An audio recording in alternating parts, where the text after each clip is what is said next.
بسم اللہ الرحمن الرحیم۔ فرسٹ ایئر، آج ہم پڑھیں گے اسلامیات لازمی کی جو آج ہماری کلاس ہو رہی ہے آن لائن، تو اس میں معاشرتی ذمہ داریاں پڑھیں گے۔ معاشرتی ذمہ داریوں میں دونوں چیزیں آ جاتی ہیں، فضائل اخلاق اور رذائل اخلاق۔ تو فضائل اخلاق جو ہیں وہ جو خوبیاں پائی جاتی ہیں ان کو فضائل کہا جاتا ہے، اور رذائل کہتے ہیں بری چیزوں کو، برے طور طریقوں کو۔ تو جو برے طور طریقے ہوتے ہیں انہیں رذائل اخلاق جو ہے وہ کہا جاتا ہے۔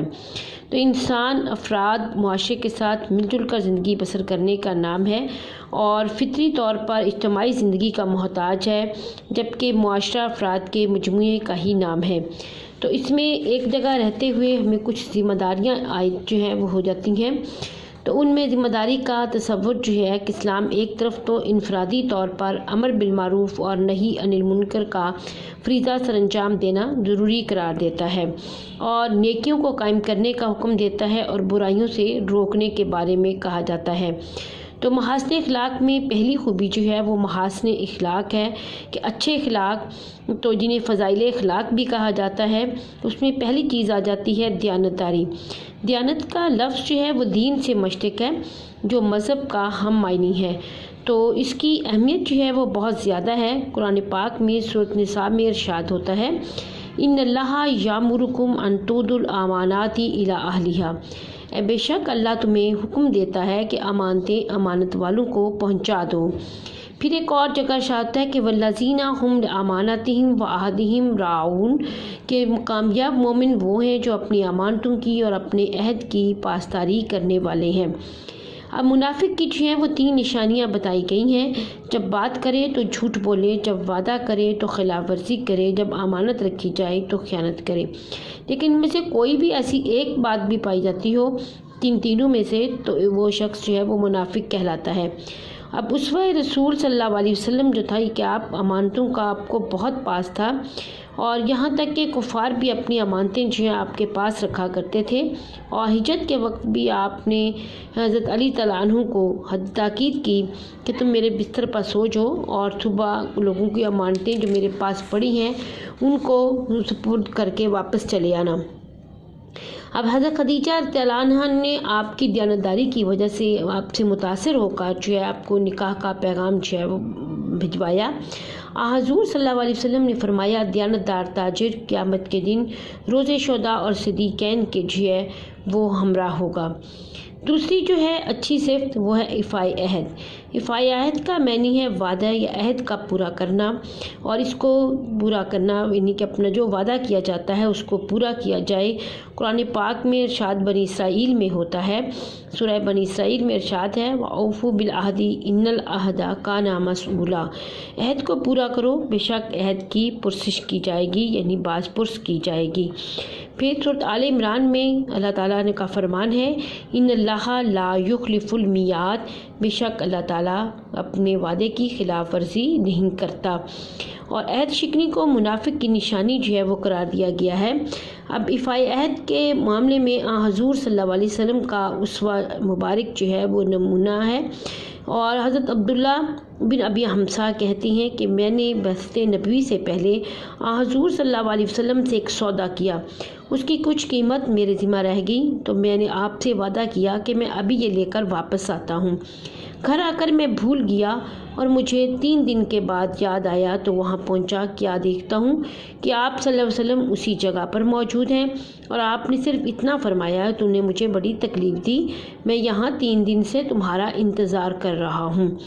اسی طرح سچائی جو ہے یہ بھی اچھے اخلاق میں ہے، کہ سچ بولنا جو ہے، راست گوئی جو ہے، اپنے عہد کو جو ہے وہ سچا کر دکھانا۔ تو اس لیے کائنات کی دینی اور دنیاوی فلاح و بہبود کے تمام امور کا انحصار اس فضیلت پر منحصر ہے۔ صدق کی جو ہے وہ حدود ہیں کہ کون سی چیزوں میں سچائی ہونی چاہیے، دل کی سچائی، اور اس طرح عمل کی سچائی، کہ دل کی سچائی سے مراد یہ ہے کہ اس میں کسی قسم کا کوئی نفاق جو ہے وہ نہ پایا جاتا ہو، اور عمل کی سچائی سے مراد یہ ہے کہ جو قول اور عقیدہ یا قول ہو وہ قابل عمل بھی ہو۔ اور اسی طرح یمنستقلہ من اللہ حدیثہ، اللہ سے اپنی بات میں بڑھ کر سچا کون ہے۔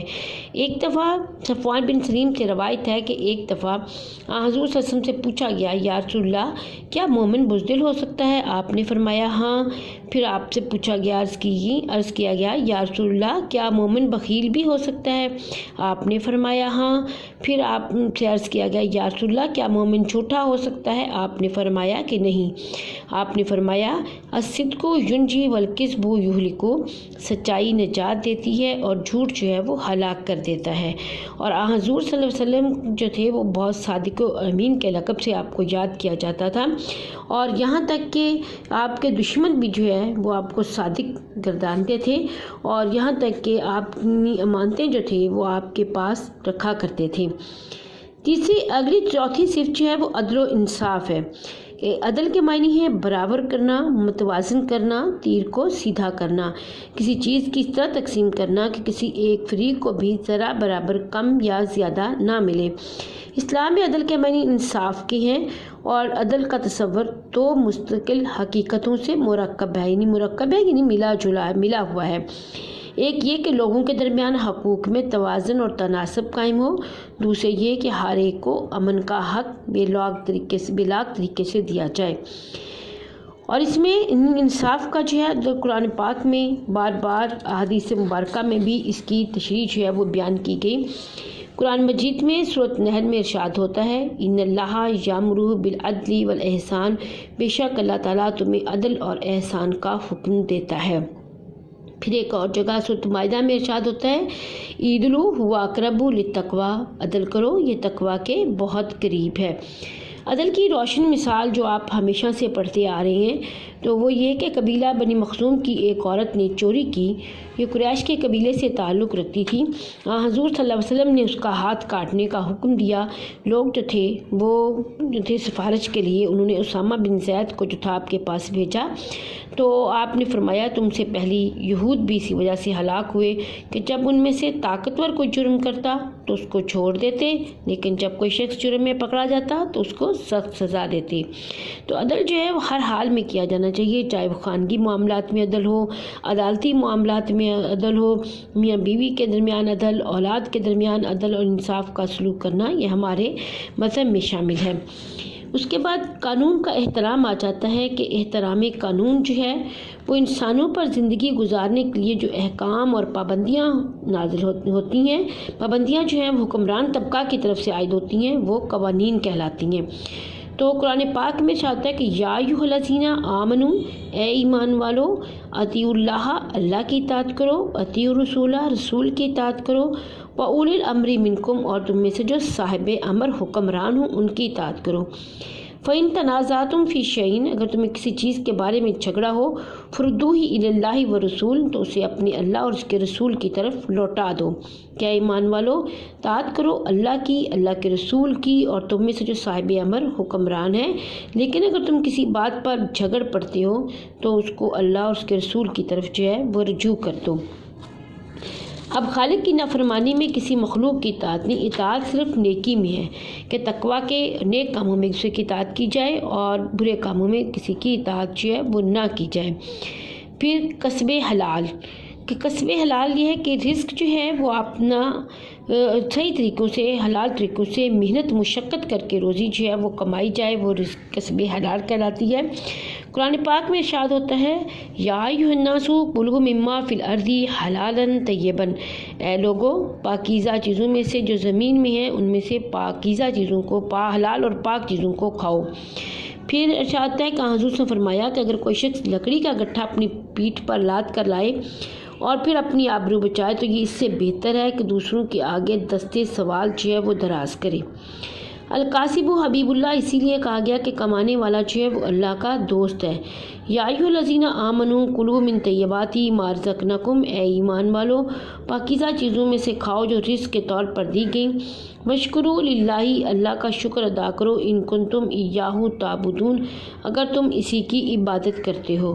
اب کسب حرام کی جو ہے ممانعت کہ یا ایھا آمنوا لا تاکلوا اموالکم بینکم بالباطل، کیا ایمان والو آپس میں ایک دوسرے کا مال باطل طریقے سے نہ کھاؤ، یعنی رزق حلال جو ہے وہ کما کر کھاؤ۔ کسب حلال کرنے والے کی دعا قبول ہوتی ہے کہ ایک دفعہ حضور صلی اللہ علیہ وسلم نے فرمایا کہ اگر ایک شخص 10 درہم کا کپڑا خریدتا ہے، اس میں سے 1 درہم اس کا رزق حلال میں، 1 درہم اس کا حرام کی کمائی، 9 درہم اس کی حلال کی کمائی اور 1 درہم اس کا رزق حرام ہے، تو جب تک وہ لباس اس کے جسم پر رہے گا، اگر اس سے ایک لباس خریدتا ہے تو جب تک اس کے جسم پر رہے گا تو وہ اس شخص کی نہ نماز قبول ہوگی نہ ہی اس کی دعا قبول ہوگی۔ اگلی چیز آ جاتی ہے اثار۔ اثار کیا ہے کہ لغت میں اثار کے معنی ہے ترجیح دینا، اصطلاحاً اخلاقیات میں سے مراد یہ ہے کہ کسی کو اپنے ذاتی فائدے سے اس کو یعنی کہ ترجیح دیتے ہوئے خود اپنی ذات کا خیال نہ کرنا اور دوسرے کی ضروریات کو مقدم سمجھنا، یعنی اس کو زیادہ اچھا پہلے سمجھنا۔ قرآن پاک میں اشارت ہے کہ وَيُؤْثِرُونَ عَلَىٰ أَنفُسِهِمْ وَلَوْ كَانَ بِهِمْ خَصَاصَةٌ، کہ اپنی ذات پر دوسروں کو ترجیح دیتے تھے خواہ وہ خود اپنی محتاج ہی کیوں نہ ہوں۔ تو اثار کی یہ مثالیں جو ہیں جو حضور صلی اللہ علیہ وسلم نے ہجرت مدینہ کے بعد مہاجرین اور انصار کے درمیان رشتہ اخوت قائم کیا، اور ہر انصاری جو تھا وہ اپنے بھائی کو، مہاجر بھائی کو ساتھ لے گیا اور اپنے گھر کا سامان تک جو ہے وہ پیش کیا کہ آدھا آپ کا ہے اور آدھا جو ہے وہ میرا سامان ہے۔ اسی طرح حضور صلی اللہ علیہ وسلم نے عبد الرحمن بن عوف، سعد بن ربیع کے درمیان بھائی چارہ جو ہے وہ کروا دیا۔ پھر جنگ یرموک کے موقع پر دیکھ لیں کہ وہاں پر زخمی بھائی کی ایک شخص اپنی زخمی بھائی کے ایک صحابی تھے ابو جیم بن حذیفہ، تو وہ اپنے زخمی بھائی کی تلاش میں نکلے، پانی ساتھ لے کر بھائی کے پاس پہنچے تو اس میں زندگی کی کچھ رمق باقی تھی۔ بھائی کو پانی ہی پلانے والے تھے کہ دوسرے زخمی کے کراہنے کی آواز آئی۔ زخمی نے اپنے بھائی کو اشارہ کیا کہ اپنے پہلے اس کراہنے والے کو پانی پلاؤ۔ صحابی اس کے پاس پہنچے تو اس کو پانی پلانے ہی کو تھے کہ تیسرے صحابی کے کراہنے کی آواز ہے، انہوں نے کہا نہیں پہلے اس کو پلاؤ۔ چنانچہ صحابی پانی لے کر تیسرے زخمی کے پاس گئے تو وہ جاں بحق ہو چکے تھے۔ واپس آئے تو دوسرے زخمی بھی جنت کو سدھار چکے تھے۔ جب اپنے بھائی کے پاس آئے تو وہ بھی جام شہادت نوش کر چکے تھے۔ یہ ہے اثار کی بہت اعلیٰ مثال۔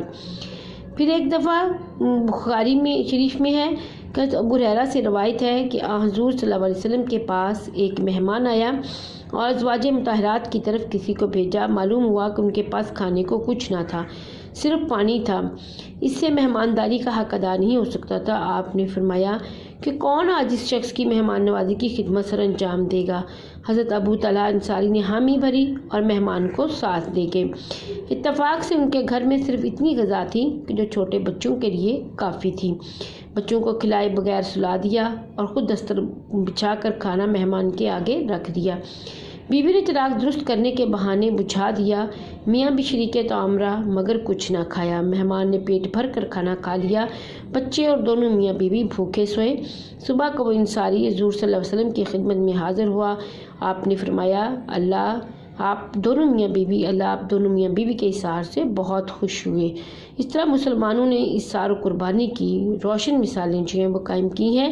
تو یہ تمام چیزیں یعنی کہ یہ 7 پوائنٹ جو تھے وہ فضائل اخلاق کے تھے، اور لہذا یہ یہاں تک جو ہے وہ فضائل اخلاق ہو جاتے ہیں۔ کل کے لیکچر میں ہم رذائل اخلاق پڑھیں گے، یعنی کہ برے اخلاق، یعنی اچھی باتیں جو ہیں جن میں صدق ہے، ایفاء عہد ہے، کسب حلال ہے، ایثار ہے، یہ تمام چیزیں جو ہیں وہ فضائل اخلاق ہیں۔ اسے صفات محمودہ بھی کہا جاتا ہے، اسے فضائل اخلاق بھی کہا جاتا ہے، اور اس کو اچھے صفات کے نام سے جو ہے وہ یاد جو ہے وہ کیا جاتا ہے۔ اور لہذا بیٹا آپ اس کو اچھی طرح پڑھیے گا۔ اگر کوئی ڈیفیکلٹی ہو تو آپ پھر میسیج پہ جو آپ کا گروپ بنا ہوا ہے، آپ اس گروپ میں جو ہے وہ آپ میسیج کر کے مزید پوچھ سکتی ہیں۔ اللہ حافظ۔